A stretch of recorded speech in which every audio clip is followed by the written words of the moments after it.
سے تو خیر ان کے بہت سارے جرم تھے، لیکن جسے قرآن مجید فرقان حمید برہان رشید نے خود فوکس کر کے ذکر فرمایا ہے وہ یہ ہے کہ جب قرآن مجید میں اس بات کا ذکر ہے کہ اللہ نے فرمایا تھا کلوا من رزق ربکم واشکروا لہ، اپنے رب کا رزق کھاؤ اور شکر ادا کرو، اس کے بعد انہوں نے اعراض کیا تو فرمایا فَأَعْرَضُوا فَأَرْسَلْنَا عَلَيْهِمْ سَيْلَ الْعَرِمِ، انہوں نے اعراض کیا، روگردانی کی، تو ہم نے ان پہ زور کا سیلاب بھیج دیا۔ پھر آگے ان کے عذاب کا تذکرہ ہے۔ پھر آگے اللہ تبارک و تعالیٰ نے اس بات کا ذکر فرمایا کہ جو انہوں نے دعا مانگی تھی اللہ سے، اللہ نے انہیں عافیت میں رکھا ہوا تھا، لیکن انہوں نے خود دعا مانگ کے جو ہے وہ فاصلے کو طویل کرنے کی بات کی، سفر کی مشقت کا لطف لینے کی دعا خود مانگی اپنے منہ سے، عافیت ملی ہوئی تھی لیکن خود یہ دعا مانگی، تو اس کو اللہ نے تعبیر فرمایا وَظَلَمُوا أَنفُسَهُمْ، کہ انہوں نے خود اپنے اوپر ظلم کیا کہ اللہ نے نعمت دے رکھی ہے، عافیت دے رکھی ہے، لیکن یہ اس عافیت پر راضی ہونے کی بجائے الٹا خود دعا مانگ رہے ہیں، خود کہہ رہے ہیں کہ اللہ ہمارا یہ جو سفر کا معاملہ ہے یہ طویل قدری ہوئی نا، یہ قدری کی، نعمت کی ناشکری بھی ہوئی، ناقدری بھی کی، اور خود اپنے منہ سے اپنے لیے جو ہے وہ آزمائش مانگ لی۔ تو پھر اس پر اللہ تبارک و تعالیٰ نے جو ان کو عذاب دیا، پھر آگے اللہ نے فرمایا بھی ہے ذَلِكَ جَزَيْنَاهُمْ بِمَا كَفَرُوا وَهَلْ نُجَازِي إِلَّا الْكَفُورَ، کہ یہ بدلہ دیتے ہیں ہم ان لوگوں کو کہ جو کفر کرتے ہیں، جو ناشکری کرتے ہیں، یہ بدلہ ہم نے انہیں دیا اس ناشکری کا جو انہوں نے کی، یہ ان کی ناشکری کا انہیں ہم نے بدلہ دیا۔ اور آگے فرمایا اور ہم یہ صدا کسے دیتے ہیں؟ یہ صدا ہم اسی کو دیتے ہیں جو ناشکرا ہو۔ تو خود اللہ نے اس بات کو ذکر کیا قرآن مجید فرقان حمید میں کہ قوم سبا کا جو مین جرم تھا، جو مرکزی جرم تھا ان کا، باقی جرائم تو سارے تھے ہی لیکن جو مرکزی جرم تھا وہ تھا ناشکری، کہ اللہ نے انہیں ایسی فراوانی مال کی، دولت کی عطا فرمائی، عافیت میں رکھا، لیکن انہوں نے ناشکری کی۔ تو یہ ناشکری کی سزا ہے کہ ناشکری زوال نعمت کا سبب بنتی ہے، یہ قاعدہ کلیہ ہے، قاعدہ اکثر یعنی ہے، یہ قاعدہ کلیہ ہے کہ ناشکری زوال نعمت کا سبب بنتی ہے۔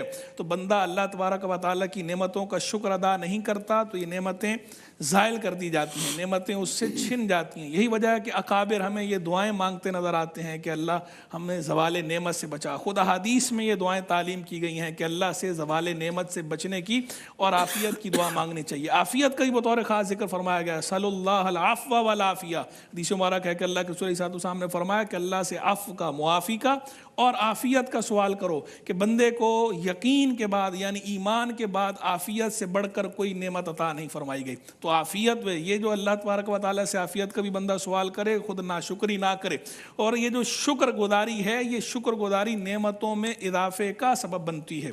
ایسا ہی لَإِن شَكَرْتُمْ لَأَزِيدَنَّكُمْ، اگر تم شکر ادا کرو گے تو میں تمہیں ضرور اور دوں گا، زیادہ دوں گا۔ یہ خود اللہ تبارک و تعالیٰ نے اعلان فرمایا۔ اور یہ جو ہم لوگ حنفی کہلاتے ہیں، ہمارے بر صغیر پاک و ہند کی اکثریت فقہ حنفی سے متعلق ہے، امام اعظم ابو حنیفہ رحمہ اللہ کے فالوور ہیں ہم لوگ، اور پوری دنیا میں امام اعظم حنیفہ رحمہ اللہ کے فالوورز پھیلے ہوئے ہیں حنفی حضرات۔ امام اعظم حنیفہ رحمہ اللہ کا لقب ہے امام الائمہ، ان کا لقب ہے امام اعظم، سب سے بڑے امام، دنیا انہیں سب سے بڑا امام کہتی ہے۔ ان سے ایک مرتبہ پوچھا گیا حضرت آپ کو جو اتنا علم ملا ہے، اتنا اللہ نے آپ کو کمال فضل عطا فرمایا ہے علمی، اس کا سبب کیا ہے؟ تو انہوں نے جواب میں فرمایا کہ جب بھی مجھے کوئی دین کی نئی بات معلوم ہوتی تو میں اللہ کا شکر ادا کرتا، اور اللہ نے خود قرآن میں اعلان فرما رکھا ہے لَإِن شَكَرْتُمْ لَأَزِيدَنَّكُمْ، اگر تم شکر کرو گے تو میں تمہیں اور زیادہ دوں گا، ضرور اور زیادہ دوں گا۔ تو یہ اس شکر کا نتیجہ یہ نکلا کہ جب میرا علم اضافہ ہوتا، میں دعا مانگتا تھا تو وہ اور اضافہ اللہ تبارک و تعالیٰ فرماتا گیا۔ تو یہ بطور مثال میں نے ذکر کیا، علم کے ساتھ خاص نہیں ہے، ہر نعمت کے ساتھ یہ ہے کہ جب اللہ کی طرف سے نعمت ملے تو بندہ اللہ کے حضور شکر گزاری کا جذبہ اس کے اندر پیدا ہو۔ اول تو نعمت کا اعتراف کرے، اپنا کمال یا اپنا ہنر نہ سمجھے، پھولے نہیں اس کے اوپر۔ اللہ والوں کا طریقہ کیا بیان ہوا ہے؟ سلیمان علیہ السلام نے کیا کہا تھا؟ ھذا من فضل ربی، یہ میرے رب کا فضل ہے۔ حضرت ذوالقرنین کی ہم بات کر رہے تھے، انہوں نے کیا فرمایا تھا؟ ھذا رحمت من ربی، یہ میرے رب کی رحمت ہے۔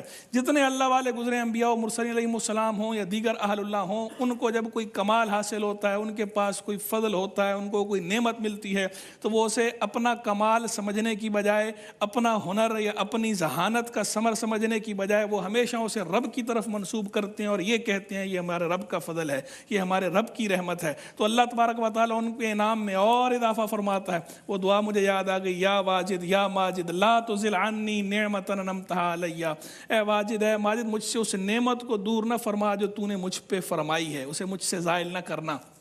یہ دعا بھی تعلیم کی گئی ہے باقاعدہ۔